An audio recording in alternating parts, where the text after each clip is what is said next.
అన్ని అనుమతులతో పల్లా రాజేశ్వరరెడ్డి కాలేజీలు కట్టారని కావాలని ప్రభుత్వం కక్షపూరితంగా కూల్చేయాలని ప్రయత్నిస్తోందని ఆరోపించారు హరీష్ రావు. అయితే రాజకీయాల కోసమో కొంతమంది రాజకీయ నేతలను ఇబ్బంది పెట్టడం కోసమో కూల్చివేతలు చేపట్టడం లేదు అన్నారు సీఎం రేవంత్ రెడ్డి.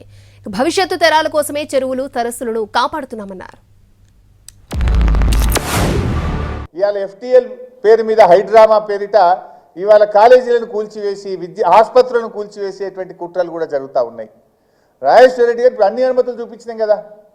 నాలా కన్వర్షన్ ఉంది, ఇరిగేషన్ పర్మిషన్ ఉంది, district high level committee permission ఉంది, HMDA పర్మిషన్ ఉంది.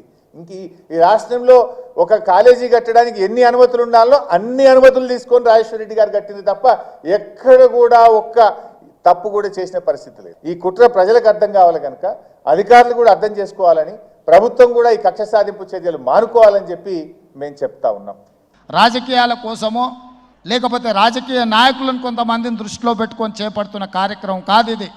భవిష్యత్ తరాలకు, మన పిల్లలకు, వాళ్ళ పిల్లలకు వారసత్వంగా మనం అందించే సంపద ఈ సరస్సులు, ఈ నదులు, చెరువులను కాపాడే బాధ్యత ఈ ప్రభుత్వం తీసుకుంటుంది.